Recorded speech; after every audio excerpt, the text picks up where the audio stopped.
Reform UK surges in bombshell poll as gap closes with Tories on brink of landslide defeat. So, do you know what the political party sort of like balance situation is in the UK, though? It's not currently. There's a lot of issues. Brexit, Tories. Mm. I've heard whispers and stuff like that, but I don't know what the consensus is Well, currently. currently, Labour, run by Keir Starmer, who is an empty suit neo-lib, currently they're ahead by a lot, like a lot, of the Conservatives. The Conservatives are polling Right. at 20% in the UK. Labour, 46%. That's very Mm. bad. Because, I cannot imagine that Labour won't be worse, even than Rishi Sunak is. And that's probably what's going to happen. The good news in this article, which is short-term bad news, but long-term probably good news, Reform UK would secure 13% of the vote in the next general election, the latest polling shows. We're still a while out from the general election. I actually don't know exactly when it is, but I think it's sometime this year. We're still a while out. So this year is going to be huge because we've got the US and UK elections this year. But There's a lot of elections happening as well hmm, around the whole place. It seems. yeah, or maybe the UK one's next year. I'm not sure exactly, but it's soon. So Reform UK, if you don't know, Di, is a party that was set up by Farage after UKIP kind of was captured.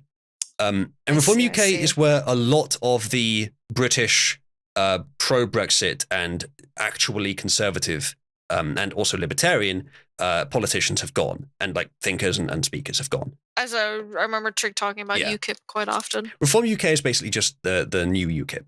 And it's not specifically only about Brexit now. It's about all kinds of reform, but it seems to be the right one to support. If you could pick any party within, say, the top 15 parties today to support, Reform UK would be a pretty good bet. Maybe the best one. And what's happening here is bad in the short term, as I said, but probably good in the long term. So let's read. Reform UK has narrowed the gap with the Conservatives in a bombshell new poll. The latest YouGov Times poll shows the Tories on 20%, a 4 percentage point drop from the last poll in February 14th. So in a week, they've dropped 4 points. Up 2 points, Reform UK is on 13%, with Labour at 46%, up 2. Lib Dems at 9, and the Greens 7. So what this means is that Reform UK, according to this poll, is now the UK's third party. Damn, What has that's happened? quite significant. Yeah, it is. No, Wolf, I think voting can solve this. It won't certainly, but we can still do so. And that is how the systems are designed. Democracy is quite resilient. What's happened here, I think, is that if you take the number of the Reform UK, add it to the Tories number, so 20 plus 13, that's 33. That's still nowhere near that 46%. I think the remainder of that, to separate it from the balance, is a mixture of people who would have voted Conservative for Brexit, but are instead voting Labour because they sort of lean in that direction, for whatever reason, maybe leftist Brexiteers, because there are some of those. And also people that have just become so disillusioned with the Tories that they're not voting at all. That adds up, in my opinion, to the point that we can explain this picture. What we have now is the Brexiteer wing, the actually conservative wing of UK politics, are abandoning the Tory party in droves because the Tory party has abandoned them, frankly. Because they got rid of anyone in the Tory party who even inspired confidence, let alone whatever you want to say about Boris. He at least inspired confidence. Whether he actually fulfilled that inspiration is debatable, but he actually at least inspired it. So he at least seemed to be a charismatic leader who would actually do what people wanted him to do. Rishi Sunak is kind of just nothing. And even still, even after several changed leaders, the Conservative Party still hasn't done what the British people wanted to do. So especially because they have nothing inspiring, nothing interesting there, people are abandoning the Tory party, and I'd be tempted to do so as well. Even at this relatively early stage in the sort of election run-up season, there's only 7 points between Reform UK and the Tories. The Tories have so disappointed people who've been waiting for 15 years for them to do something about it. And during those 15 years, Labour have just been so unelectable that people have just thought, well, the Tories are saying that they'll do it. Let's just vote for them and see if they'll do it, because we didn't really have much of a choice. They didn't do it, and now you get the natural corollary of that, which happens in any system. but faster in democracy, where people finally have enough of it and do something different.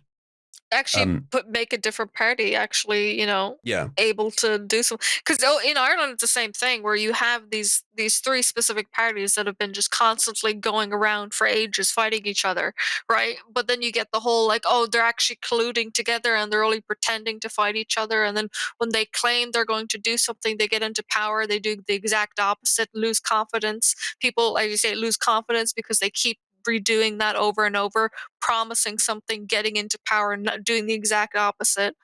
And it's actually very hard though to get other people to vote for a different party. So when you're saying that this has happened, that is quite a massive feat already Yeah. that they've managed. Yeah. I do think it's a simple matter that the Brexit sentiment in the UK is so strong that the only reason the Conservatives had so much confidence and so much of a mandate in the last 5 years is because they actually spoke to the Brexiteers under Boris. They actually inspired them. They actually gave them the confidence that they would do something about it. Now that they don't have that confidence anymore, the Brexit vote has just gone hard elsewhere, and there's not much between these two parties now. Yeah, and I imagine as well the massive immigration issues happening all around, where the native populations everywhere are like, we want less immigration, like we can't handle it. Tourism is being destroyed, our countries are being destroyed, more crime, and this is horrendous. We want somebody to stop this happening. And there's many people that want this to happen, but so many of these quote unquote parties that are in power now are just pushing full on globalization, open borders, let them all in. And I'm not surprised that so many people are finally just like, I want a party that will actually say, no, enough is enough. Most European countries have one. Yeah. And in most It's the cases, they same are here. gaining ground. Yeah, They're not there everyone yet. here in Ireland is the same way, where it's like the three parties in power right now, we're all pushing like more immigrants in, and everyone else in the country is like, no, please stop, no more, Mm, please somebody close the doors, no more of this, mm. So, and that's everywhere now. Wolf in chat says, say reform won. 10 years later, we will have endless wave of demographic replacement, and you will tell us to vote harder. You take a very singular perspective, and I don't think you understand what we're really asking here. The voting is not itself the thing that solves the problem. The voting is the indication of the public will. And unless you're talking about a military coup of our governments, which may become necessary at some point, but isn't yet, you will need public will. So when I'm talking about support for the parties, I'm not talking about, ooh, let's see that paper drop into that box. I'm talking about, let's see people believing in this. That's what creates meaningful, positive change in a society. What the massive issue with the whole voting system right now is, though, is that they're just letting anyone vote. So you have massive amounts of, it's like, at least within Ireland, there's this massive problem where you have the immigrants coming in and then just being given the right to vote in that country, even though they're not even technically a citizen, or just being given citizenship immediately. And when you have that happening, the vote system gets fucked, because it's not the actual citizens voting on what they want. It's these invaders coming in and literally just putting new powers at be. Like you're being invaded at that point through a democratic voting system, when it's not really democratic, because the citizens are just being drowned out by illegals. Indeed. The will of the people, as long as you think the country is a good one, worth defending, then the will of the actual people of that country will reflect the correct answer. And the only factor that changes that these days, well, there's two factors. One is election rigging, which I just described, and which is happening very commonly in the US. Not sure how much it happens here, but probably a lot more than I'd like. What's happening here in Ireland, yeah. Yeah, and the second way is propaganda, which is probably much heavier here, or much more effective here. I don't know exactly how, but it's the US is sort of, maybe because it's divided into so many cells, it's more resistant in some places. But either way, those two things affect the picture, but they don't work forever. The only thing that could happen, as I said, if like illegal immigrants are allowed to vote, then same thing is in the US, where they're not allowed to vote technically, but they do. If you can catch that happening, then you can prevent it. in theory. But if they're by law permitted to, then democracy will no longer function. At that point, That's where we're at. then, Over well, here. fair enough. But at that point, it might be necessary to military coup or to do something else. But if you get that level of corruption of a society, then democracy can't function. But the point is that you only get problems in a democratic country where you reduce democracy. All the things that people describe as problems with democracy are actually problems of a lack of democracy. It's exactly that. You give control and power to people who are not part of the country, who are foreigners, who are illegal immigrants. This is what globalization is. This is what the EU democracy is. You give you rig the elections. That's not reflecting the will of the people. All of this stuff is anti-democratic. And the propaganda is arguably softly anti-democratic, but when it's lie on a massive scale, that is. And when lawfare is used against candidates or when candidates are assassinated, that's anti-democratic. These are the problems that we're seeing today. They're not problems of democracy, they're problems against democracy. But this is what globalization is. Like, it's just a massive power that gets to decide what the countries actually do, except regardless of what the people want in those countries. It's a massive Indeed. power structure, and that's why you should be leaving it. This is why everyone needs to be leaving it. It's gone out of control. It is pure evil at this point, in my eyes. Well, Wolf says if Abdul and his 6 kids can vote, mine means nothing. That will become more of a problem over time. Currently, the demographics have not shifted that much, but it's shifted enough to confound the results. Perhaps that what that means is that now is our chance, and that in many years, it's the last chance to stop it. Yeah. In many years, if it's all foreigners and hostile cultures actually involved in the voting system, then it's time. Then our societies have collapsed to the point that democracy is no longer going to function to protect them. Any system could get to that point. Any system is underpinned by the threat of force if it is not respected. And our systems are not being respected. They are being actively sabotaged. Under any circumstances, under any system, if it goes too far, then violence is necessary. It may get to that point, but we are not there yet. We can, and if you attempt violence now, you will not have the people on your side. I think now is the only time. Like, if we let it go on any further, at least over here, you had Brexit, right? Like, you're technically you're not in the EU, right? But there's a lot of caveats to that. There's still shackles on your country and stuff like that with the EU and everything, and the deals currently going on. But if you're still in it, like Ireland is, it is essentially we're at that point. Like, doesn't matter what you vote, the people in power are like circulating it between themselves. It doesn't matter what the people vote; they're bringing in others, outsiders, and giving them just the ability to vote in the country. And like I said before, like the police force being changed to those in other countries.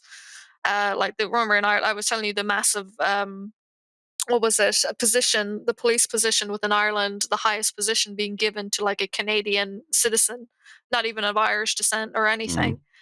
These types of things that are going on, it is a takeover. And if it's not, there's been a massive demographic shift. The amount of people currently flooding into this country is insane. Almost all of the hotels are filled. Like there's it's just destruction on a massive scale, and it's only ramping up more and more. If it's not stopped now, we're doomed.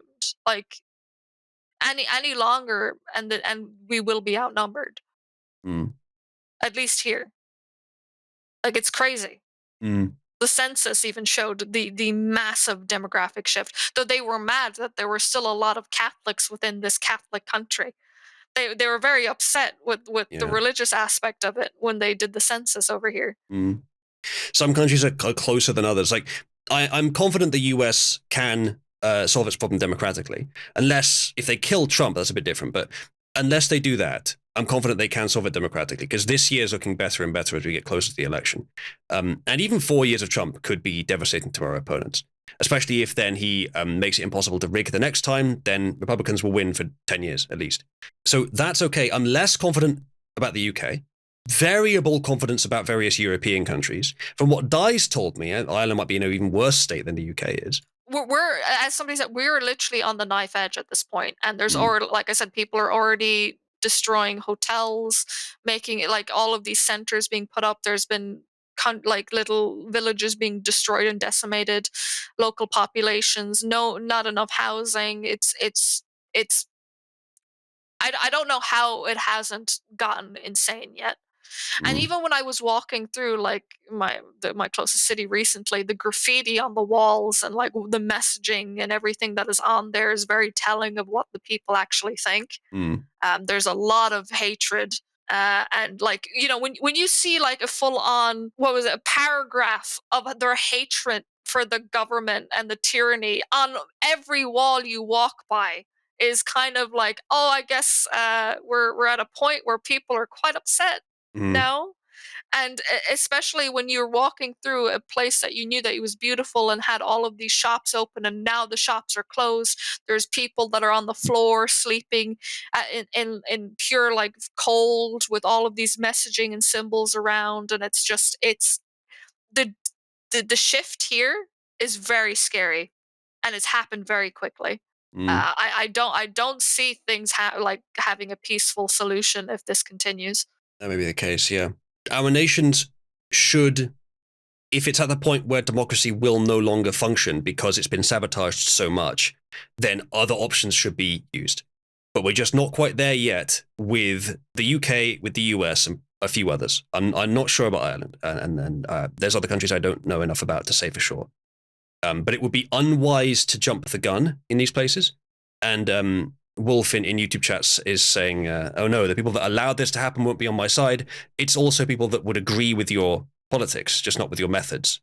But given a few years, would agree with your methods as well. It's understandable that there would be some people who have a higher sensitivity to this stuff and want to jump in early. You're in sort of an early warning system. But don't jump the gun until you actually have support, because the whole thing will fall apart if you don't. Now, if you believe that you have the military might to overcome your own government and to instate yourself as a military leader, then I'm not saying do that. But if that force is available, then perhaps that's the path the nation is going to take. And again, if that force is available, it is kind of the will of the people in that case.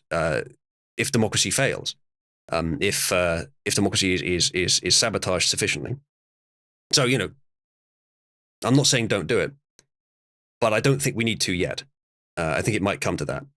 But the UK could still turn around, even with 5 years of Labour.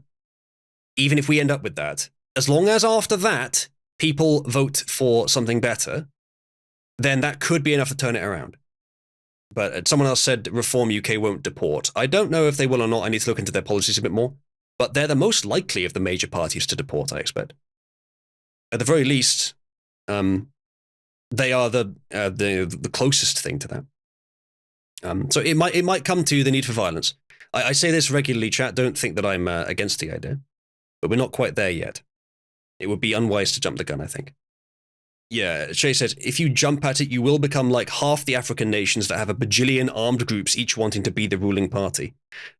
If you take time to build up enough support so that the people are on the side of the military taking over the government, then you have a much better chance of building something. But the even better chance of building something is if the will of the people just supersedes the corrupt people, the corrupt governments, and we can build on our existing systems, on what works about them, and remove the things that don't, iteratively. That's how humanity is supposed to progress. The need for military intervention and revolution is a desperation move only. And in some countries that may be needed already, but not all. It depends, Wolf. 50 years ago, you may have said we'll never be allowed to vote for mass importation. Things can change quickly. And our opponents, you probably think of our opponents as an inscrutable and unbeatable force.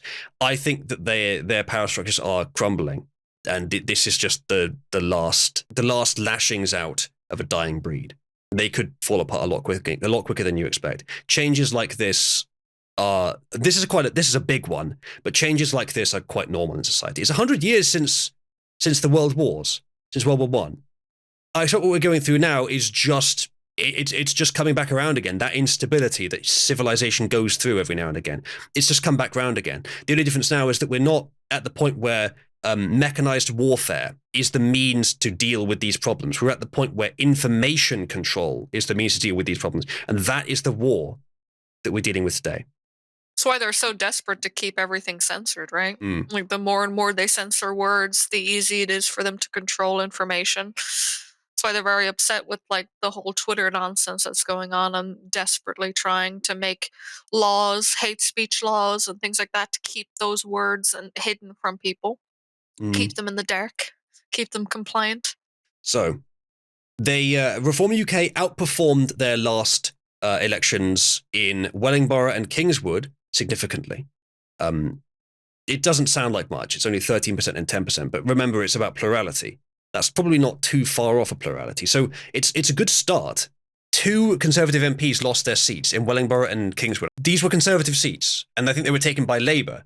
But Reform UK got a significant amount of the vote. So Reform UK are splitting the vote of the Conservative Party. Reform UK are essentially sabotaging the Conservative Party. This is why I say short term it's bad, but it may be that this sets up Reform UK to replace the Conservatives, which would be long term good.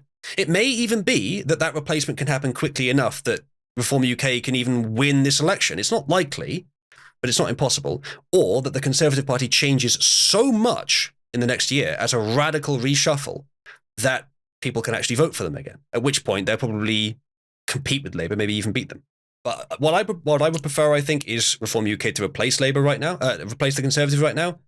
And I would personally lean slightly towards Farage being involved because he is a charismatic figure. I don't know. Friends with Trump as well. I don't know about Farage. I don't know either.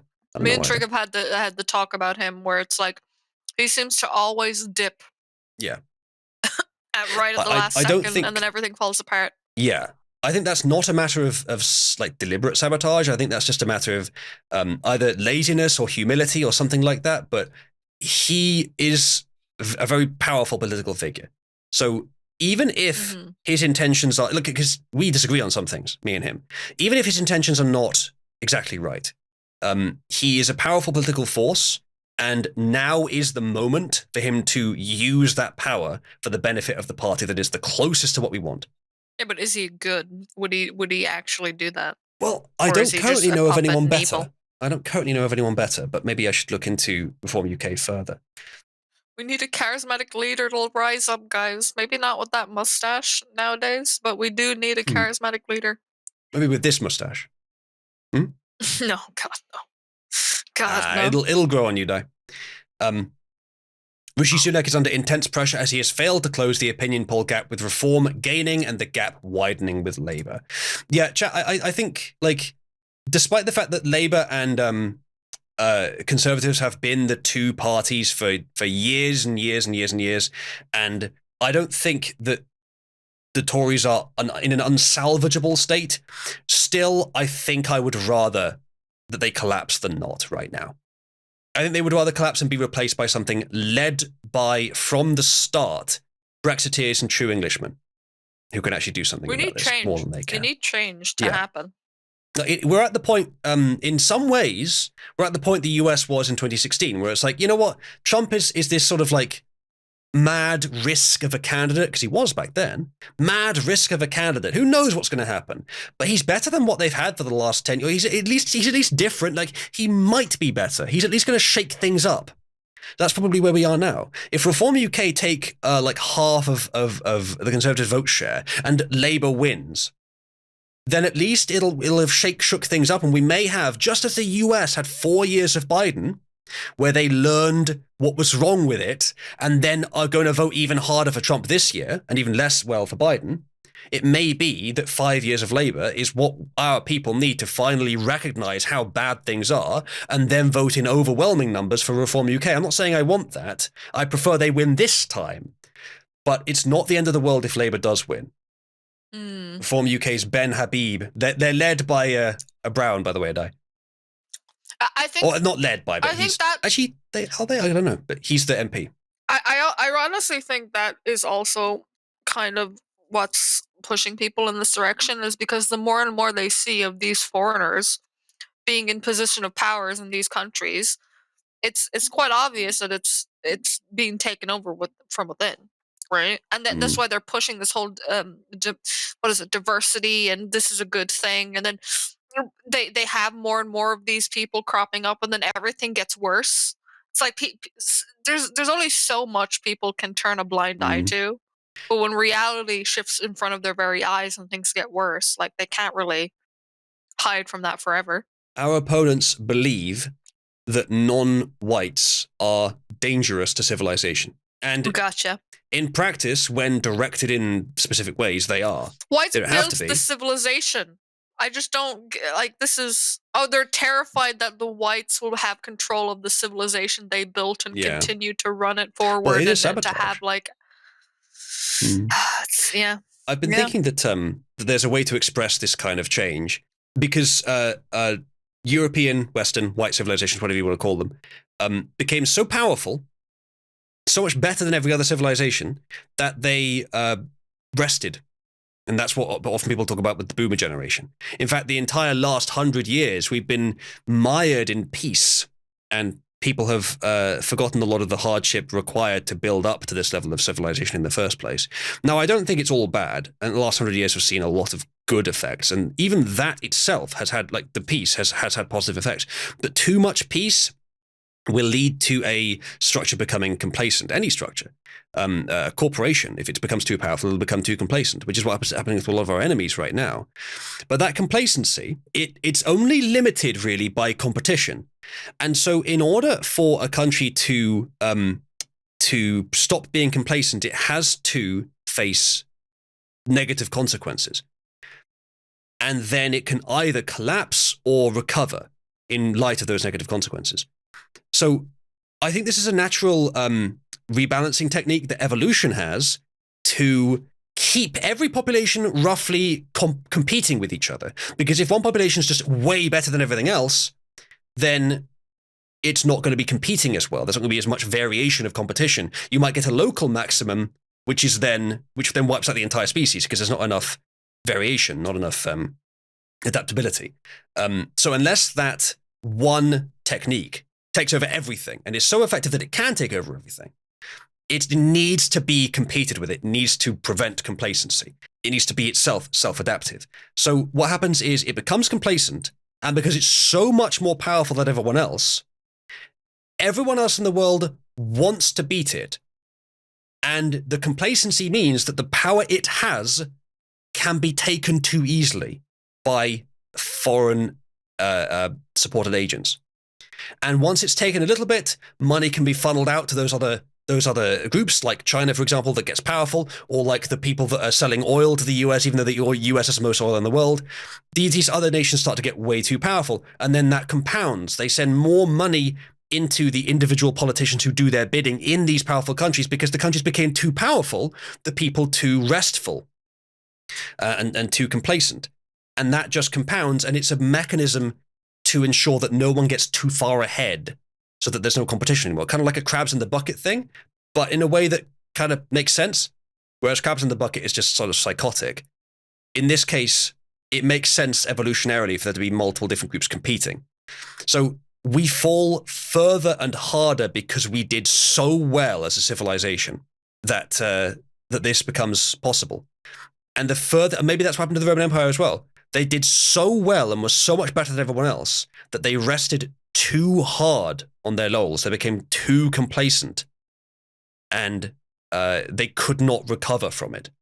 But the Roman Empire may not have been as adaptive as our systems are today, and I do credit democracy with allowing for a great deal of adaptivity, which is why I think that our best hope in terms of structures for this is democracy, or if it fails, yes, a military dictatorship or something similar if necessary, but it may not come to that. I think our systems are not going to fall quite far enough to collapse.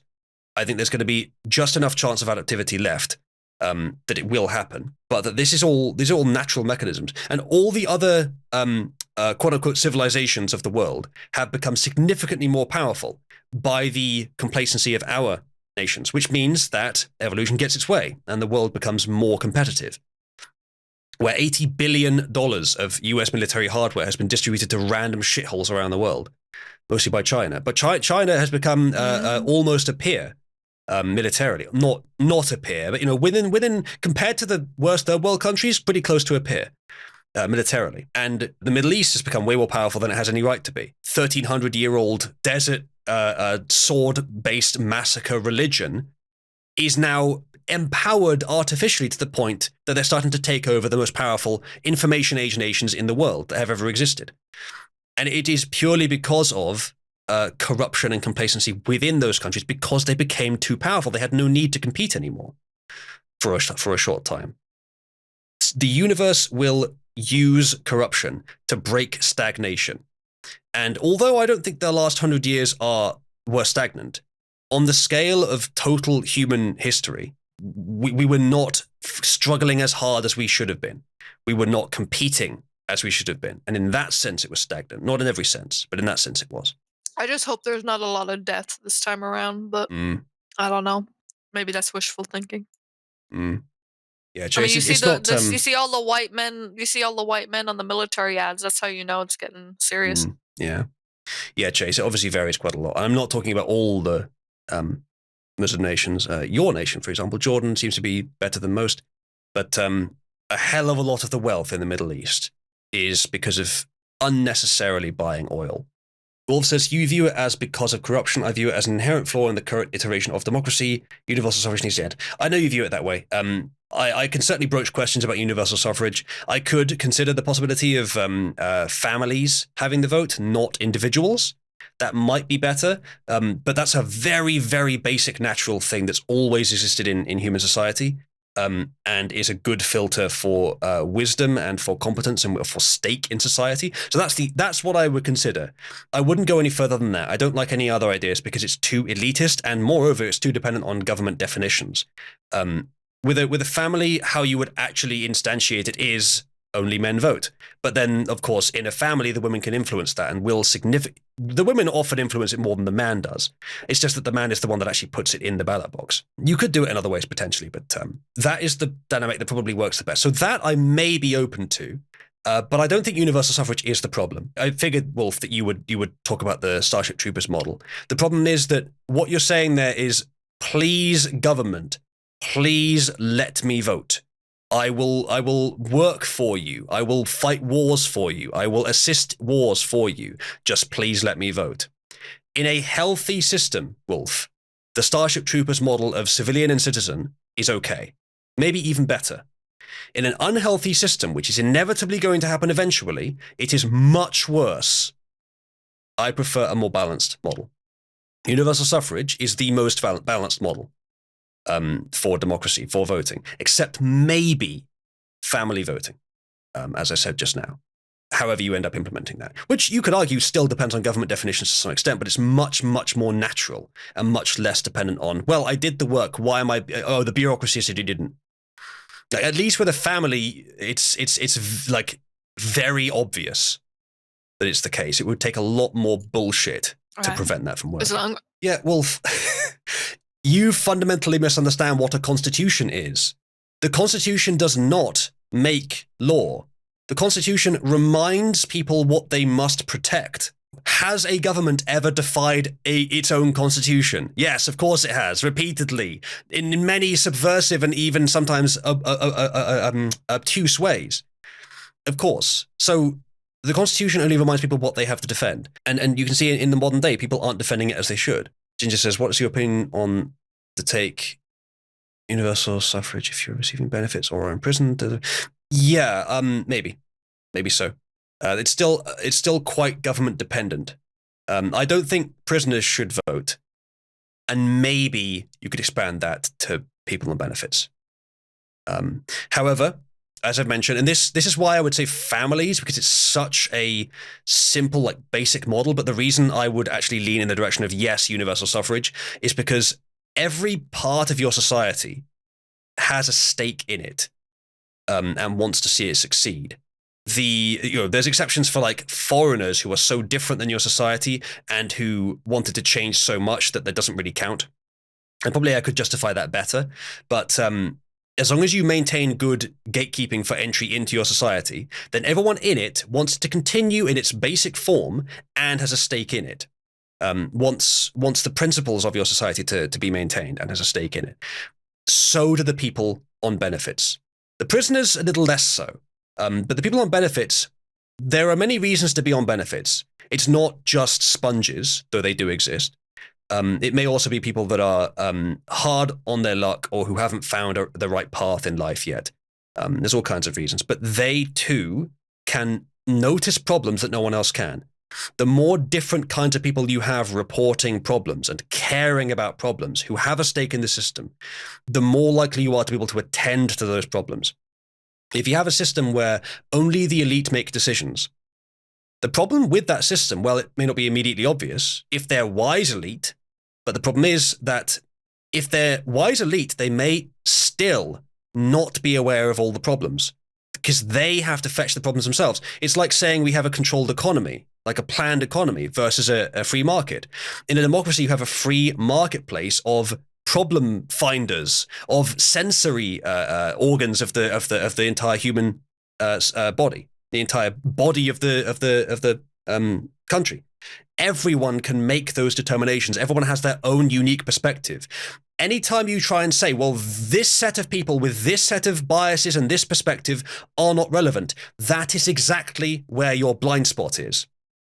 And it's not just about a leader's blind spot. It's about the entire nation over potentially multiple leaders. So this is why I would say that universal suffrage is the safest and most stable option. And democracy is the safest and most stable option because they facilitate, above all else, a free marketplace of political input. Any other system is equivalent to a planned economy. And like economies went gradually from planned, feudalistic, to free, capitalistic, over time, I think politics has done the same thing, going from planned, mostly monarchistic or oligarchical, to free, democratic. And in both cases, I think it's better.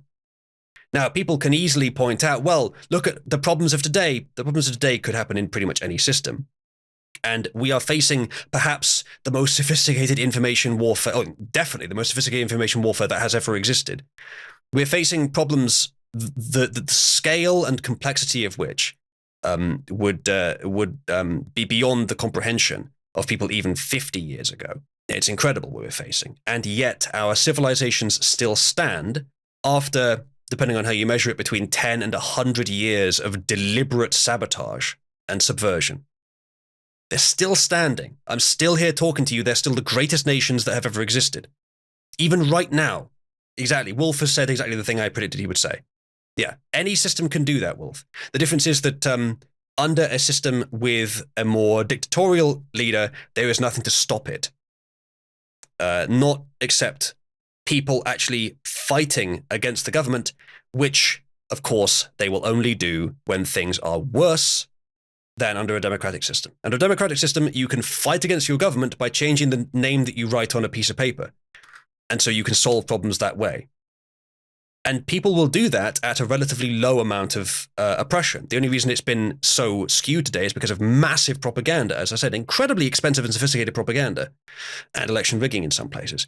But under, say, a dictator or an absolute monarch, you have to wait until people are so oppressed that they're willing to fight for their lives to prevent it, which is a far greater degree of oppression than it takes under a democratic system.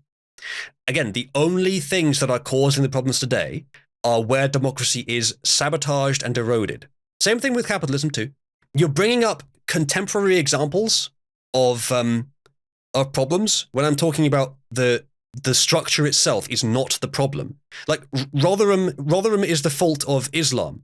It's the fault of I could say it's the fault of the 99 flake ice cream, which was introduced in the 90s, and then shortly after Rotherham happened.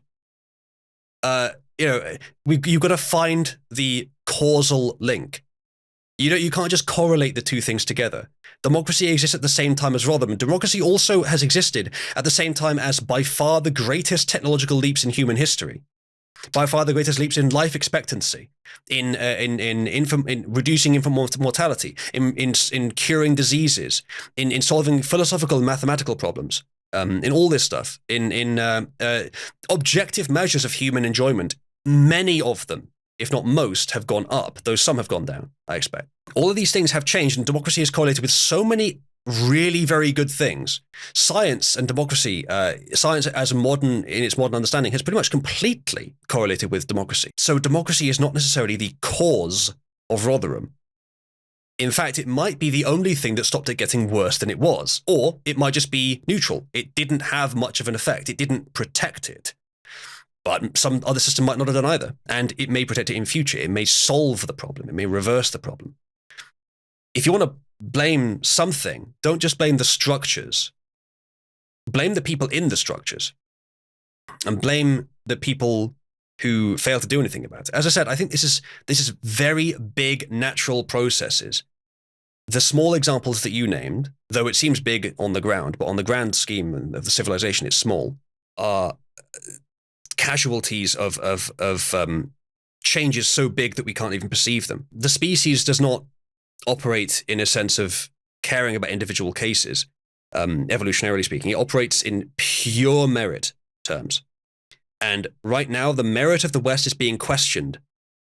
The merit of our systems that have stood the test of time is being questioned by competitors, by our complacency. We're being challenged by evolution to say we are not done yet, to say that we didn't just create the most powerful civilizations ever only for them to collapse because we got too powerful too quickly. We have to now prove that our systems are adaptive.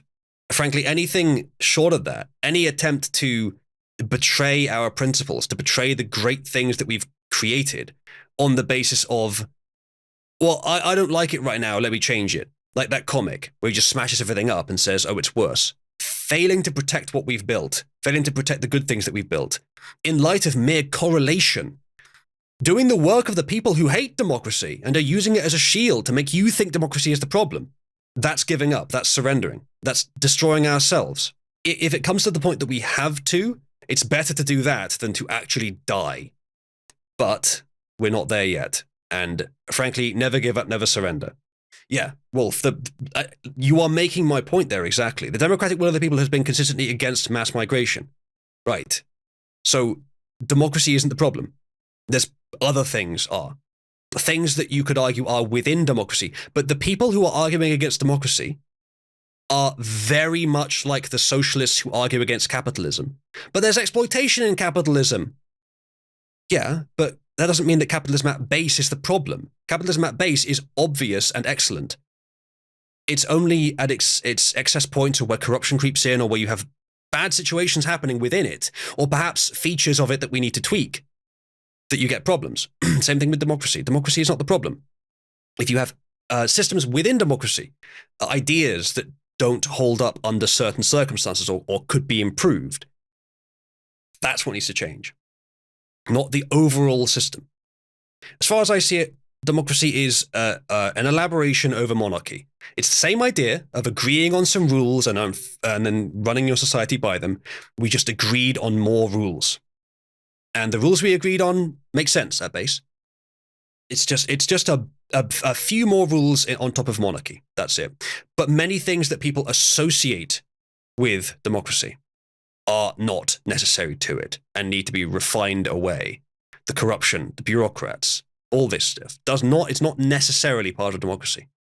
And a lot of it is just artifacts of the size of our societies as well. You can't really run a society of this size without a bigger bureaucracy than perhaps we'd prefer to have. Any monarchistic system would also have a huge bureaucracy. Not as big as they are today. Today they're too big. But still, it would be huge. Still probably the biggest in human history, minus, what they are today. Wolf, democracy and universal suffrage are the systems that correlate with the most powerful civilizations ever to exist. The fact that through their sabotage and erosion, you associate them with Abdul and his mates voting for Sharia has nothing to do with the system itself. It's all to do with the way it's been sabotaged and eroded. Yeah, well, if anyone could vote for what they want and get it, Wolf, then so could your enemies. The point is it's balanced between the two sides. The problem is that with propaganda, the two sides become warped. But as I said, it's extremely expensive and widespread propaganda. Yeah, again, Wolf, you're talking about issues that are not not necessarily part of democracy. Like, there's only so much that I can repeatedly say it. That when you say things are bad, and I say, yeah, but it's not being caused by the thing you think it is, and then you imply that it must be. There's only so many times I can say, well, what if it's the 99 flake? What if it was the flake ice cream? What if it was the, I don't know, the VW buggy? What if it was the fact that numerically we hit the U2000 and that's what's causing it? You don't know it's democracy, just like with the wage gap. You don't know it's sexism. You just assume it is. You see democracy as the problem because democracy is the structure that contains a lot of the problem. Just like socialists see capitalism as the problem because capitalism is the structure that contains a lot of the problems, at least as far as they believe. It is the same mechanic. You don't have to associate these things together. And frankly, I think people in the West defying the benefits of a capitalism or democracy is just as much aiding our enemies in sabotaging our own countries as Abdul and his mates. As Voodoo says, America wasn't built on universal suffrage, it was built on landowner suffrage, where your land was your stake into the nation as you were invested in your land, and it was cheap enough that most people could work towards affording it.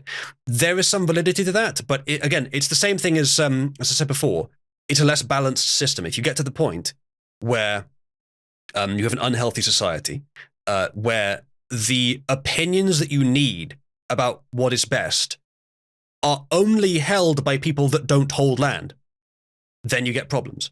Now, maybe in many cases, perhaps in most cases, those opinions sort of bubble up and end up affecting the landowners, but you still have to depend on that. So essentially what you'd be asking for there, Voodoo, if you are asking for it, is an aristocracy, but it's a good one, though. It's a fair one. It's a good one. Well, yeah, what happens when it's not? Again, if it's healthy, it's fine. If it's unhealthy, it's probably worse. At least with universal suffrage, it's always as balanced. It's always just as balanced. You get everyone's opinion. No one is ignored by the system. It could be, Wolf, it could be even worse than you see today. With a bad enough leader in a monarchistic or absolutist system, it could be worse for Rotherham, for every city than you see today. I know it's hard to imagine, but we've never seen a absolute monarchist system or any kind of monarchist system exist with today's problems. Today's problems, the main way to describe it is globalism, where nations are not as powerful as international entities anymore. And those international entities want more power, so they start taking it. They start sabotaging the nations themselves. That's why Abdul is in Rotherham. Not because of democracy. If anything, they prefer democracy cease existing. They prefer to have an international dictatorship, like a monarchy. And they would make it dynastic as well. They would have their family rule. That's what they would prefer. Patience in politics is very important. These things do not happen quickly. And we are winning. Like 2020 in the US, we already won. The only reason that we're not in power is arguably a bit too much relaxation, but people have become very much aware of that now. I don't think they'll be able to let that happen twice. And even then, the democracy in the US is looking like it'll solve it on its own. Now, I know the US is not the UK, and Trump can't save Rotherham, but it's proof that it can be done. And it's probably going to happen in the UK. It might just take longer. Everything I've seen from democracy is when it works as intended, it protects people and defends our nations. But so often it doesn't work as intended because it's being deliberately sabotaged.